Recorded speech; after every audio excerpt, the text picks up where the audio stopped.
So we're taking a little interlude between aliens because we went over the first half of the Earth War, and then we'll be going over the second part. But I decided let's dive in to some X-Men just to mix it up. This is X-Force issue 19, and in this one, the dream is divided. Now, I remember growing up and seeing this cover, and I never really understood why Cannonball looked so angry at Xavier. But after going through, what was it? Both Fatal Attractions and what was the other one that we went over? The X-Cutioner song. It makes more sense now, especially as we've essentially, now that I look back at it, we've gone sequentially from New Mutants 96 all the way to 19. And so they are in the Marvel playlist. So check it out at your convenience. The print date on this one, old school 90s fashion, upside or cut the long ways, I forget what that's called, was February 1993. And this one is aptly called The Open Hand, The Closed Fist. And I just love the kind of Saved by the Bell titles there. I don't know, it just makes me laugh. But this is Stan Lee Presents A Story of Decisions and Disillusions by Fabian Nicieza, Teacher's Pet, Greg Capullo, Charcoal Genius, Harry Candelario doing the inking bully. He's the inking bully. Chris Eliopoulos, the penmanship lad. Steve Buccellato and Javins, Marie Javins doing the Hugh Kids. Bob Harris, Cafeteria Monitor, and Tom DeFalco. Math is tough. I love that. So Boom Boom decides to, why they're, if you all remember, they were essentially arrested by both the X-Men and X Factor during, what do you call it, the X-Cutioner song, because remember how Strife framed Cable, and so they want to bring X-Force in for questioning. So they've essentially kind of been like the outlaw renegades of the Marvel Universe thus far. So they got caught, unfortunately. And now they're kind of on a house arrest at the mansion. But yeah, Bandit. Boom Boom is trying to make the best of it. Now, she's wearing, if you listen to the way she talks, she goes, Cindy Floppin' Crawford, House of Frickin' Style, not bad if I do mumble so myself. Now, I can't remember. It's been a while since we've gone over X-Cutioner, but she essentially got beat by someone. It was either X-Cutioner song or the issue where they were on the run and they were fighting. No, that was later. I get confused because we go over so many books that I have a hard time keeping in my mind. But essentially, she got punched so hard that she's wearing braces because her mouth is basically wired shut at this point. And the outfit's not bad. But I just love how her new outfit says boomer. And now a modern connotation when you hear that. Didn't age well. But still, I always thought Boom Boom sounded better. Boomer just sounds like someone who farts to me. But whatever, it's Tabitha. She likes to be different. But I love those 90s pouches, man. I know people bash on it, but that was my time, and I just absolutely love it. Wonder what Calvin Klein would do if he had one of these Mondo Shiar clothes synthesizers. I wonder if the others will let me play dress up with them. Lordy knows some of their Akira. Whoa, hold on a second. Akira Schweinskopf fashion wear could use some spiffing up. So I just love that little. Remember, because Akira at this time was probably what in the States it dropped around 1989. So I just love that they make that little nod there. Now we have sort of a cat fight between Boomer and Leela Chaney. Y'all know who I'm talking about. But essentially, they both have a thing for Sam. If you remember way back in New Mutants, Sam was dating her there for a minute. She goes, maybe we should talk a little about Sam? Nah, Bones says I should rest my jaw. I'm sure if, and I love how she says Bones because Star Trek, I'm sure if Hank McCoy heard you blabbering away through your broken jaw, out loud to yourself no less, he'd be less than thrilled. So how about you hush for a change and just listen. And I miss when the letter would get in and actually try to enhance what's being said instead of just being Photoshop stuff laid down. This was someone actually having to go in and pen because, again, digital art at this point was still not where it is today. So this was all still done in the traditional fashion. She tells Tabitha, Sam Gerthy and I are just friends. I'm too busy. He's too young. We had a little fling. That's all. You want him? Then go for it. You mean it? I mean it. Woohoo! Of course, it might be hard to lay on the cutie if you and the rest of X-Force do time in the vault. Bum me out, passe, Joan Jett, Madonna clone. And so everything that's been happening, I like that there's a little bit of levity. Because if you remember, Bobby was finally saved from the hands of the externals. And they were essentially torturing him, pushing his powers, his solar powers to the max. And now he's not so sure where he sits in this world anymore. And I love that it's Stevie that comes to him, because if memory serves correctly, correct me if I'm wrong, but when Magneto took over the head of the school, his second in command was it was either Stevie, it was Stevie, and then Moira from time to time, but it's Stevie if I remember correctly. So it makes sense for her to come out and approach him. She goes, Berto, Stevie, still get adjusting to this new manifestation of your solar absorption abilities, aren't you? When you were students here, all of you always came out here when you wanted to think things out.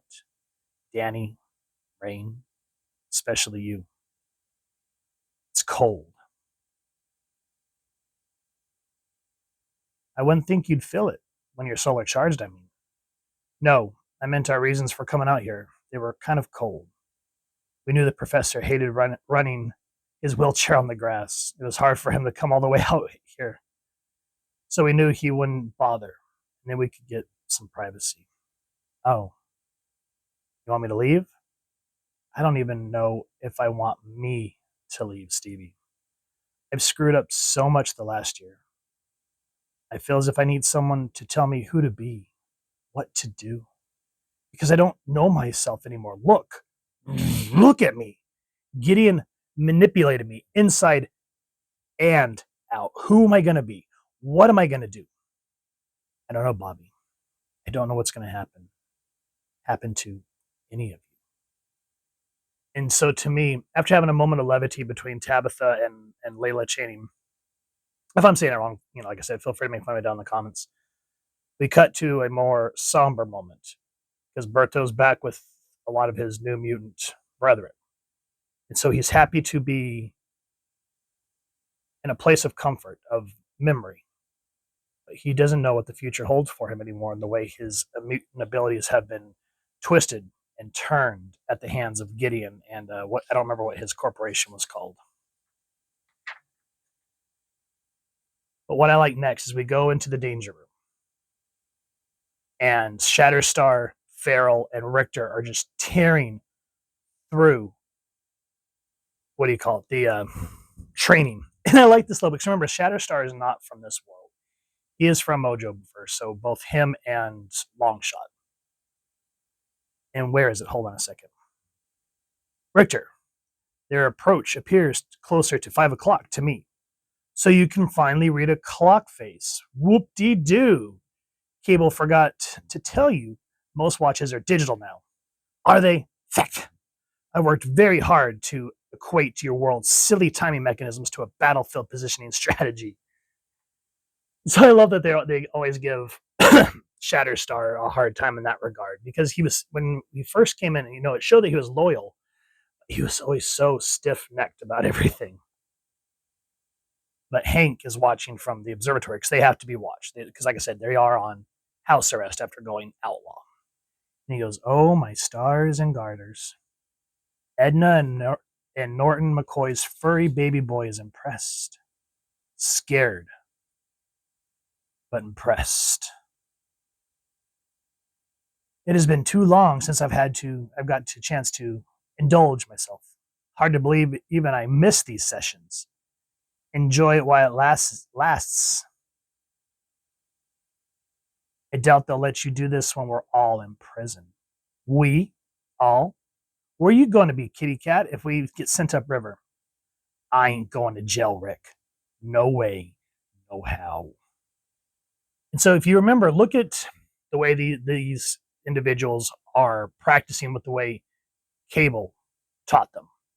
Compared to, you go all the way back to 1963 X-Men #1, where we see the X-Men just kind of sitting around and they're kind of doing silly alley oops, and Bobby was doing those basic snowballs and stuff like that. Look at the intensities of these guys being trained in a more militaristic fashion with no bars held. And so Hank saying to himself, but what about their attitude, their ethics? What can the X-Men do about those?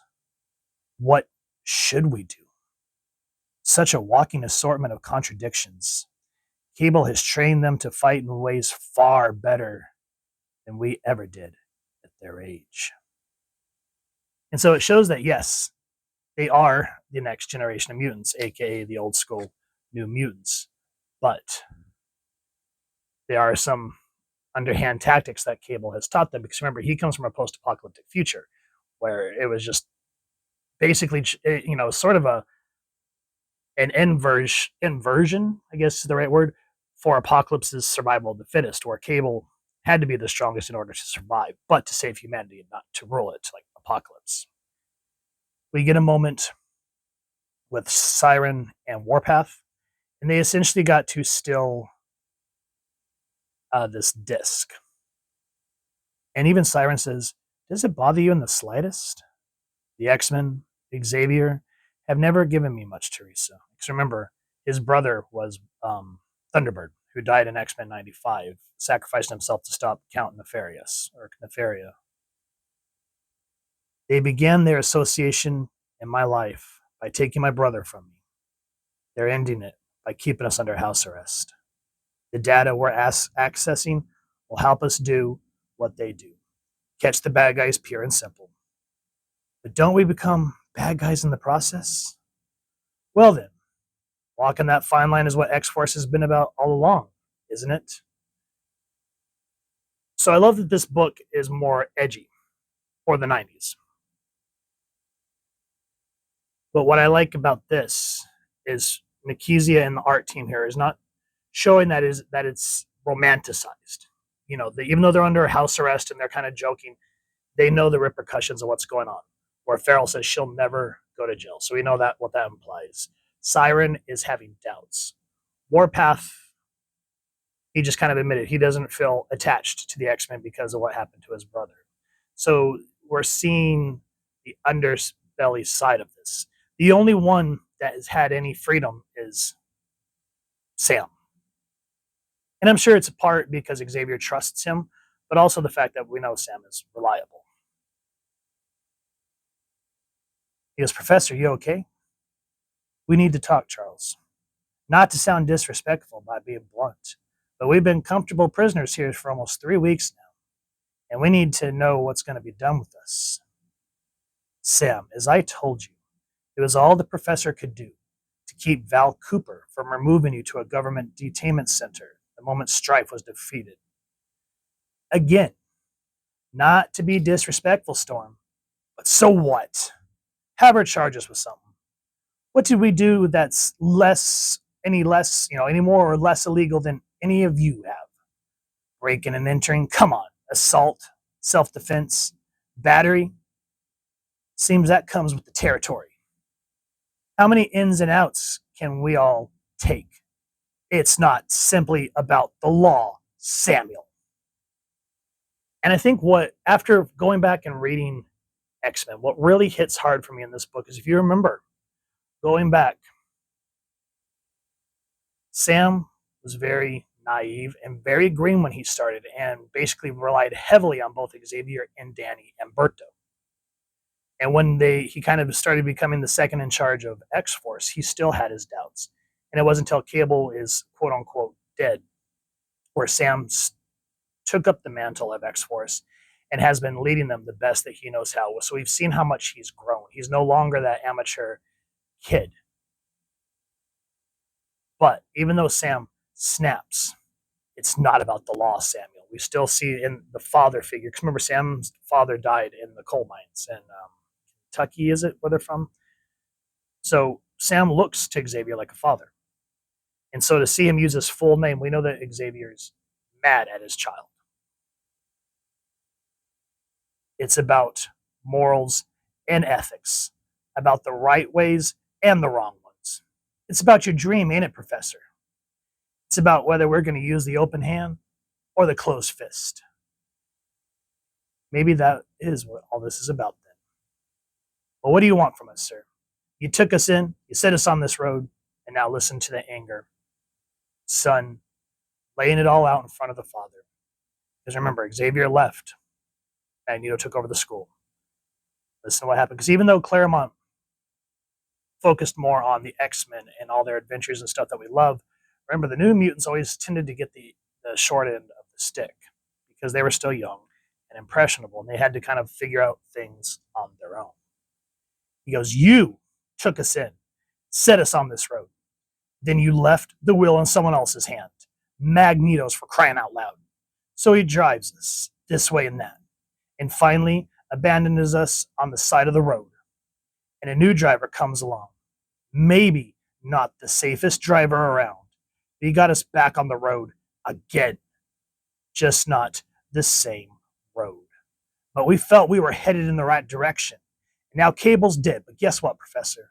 We've learned how to drive the car by ourselves. Are you ready to let us try that? And that's just a great little way to just, it's like palpable. You can feel it while you're reading it because it hits those moments that you would have with your parents. Okay. Then we get a moment of levity. Boom, boom, gets to play dress up with the team. Everyone kind of gets their cool little outfits. But here, Xavier is taking Sam's words to heart, just like a parent. Normal parent, should I say. What? Teresa. Whoa, Professor, you surprised me. I was just admiring the colors. Looks a lot like Ireland come autumn, you know. Yes, I've always found the grounds lovely this time of year. As inspiring in its own way as Muir Island. Why did you decide to leave it? Wasn't much to leave now, was there? After the Shadow King and his assault on us, both inside our very souls and out, Muir Island became a dead place. And I felt dead inside as well, Professor. As dead as the grave. I needed to be with people. He goes, and now we're coming alive again, Charles. Like springtime, I see us all in bloom. And I want to work this wondrous new garden and watch it grow. But grow into what? Again, that parental side, like, well, you're on this path, but what type of plan do you have? That's the best part of it all, don't you see? I don't know. It's free and wild and exciting and unknown. It's just the wonder of the process that counts most. And then what I love the most is we finally circle back to Berto. Because I was thinking it was a nice day to decide what you should become. Really? And what did you decide, Sam? Head back to the mansion and we'll tell the professor. We'll tell the professor. And so Sam says it's time to leave. Taking charge, seeing Sam Gerthy become a man. He's no longer the boy. And where you really start to feel the heartbreak is when Sam finally kind of goes back to the open hand or the closed fist. And he says, what does he say? The ways you say, he goes, the ways you say you don't agree with, right? It can be used, he's saying the clenched fist, it can be used the way Cable taught us, to hit, to pound. Here's my closed fist, Professor. And then he goes like this. But it can also be used to warm, to support, to protect. As for the peaceful approach of the open hand, well, that can be used to hurt as well. I love how Xavier grabs it. Your point is made, Sam. You're no longer children. And I have no desire, no right to be your judge. You're free to decide your own destiny. Now, as they're leaving, I love how Xavier really, it's not like puts self-doubt, but puts that little bit of wisdom into Sam's head to be like, this path that you're going on, yes, it's fun and can be wondrous, like Teresa said, but be careful of the ramifications.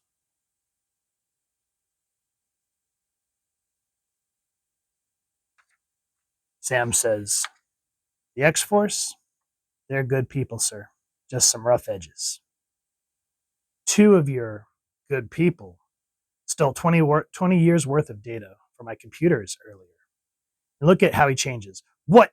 Who was it? Now, you'll do nothing, Sam, except realize that this is the path you've chosen. One filled with second guessing and moral compromises. So let's see where the road leads, Professor.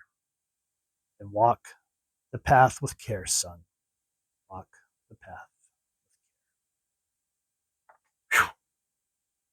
Now that's one hell of a good comic book because there's no real action other than, like the little moments in the danger room, etc., so forth. But just like how Claremont said, the X-Men have always been kind of like a soap opera with action. So you come to care about these characters. You don't just see them as ink and colors and pencil on a page.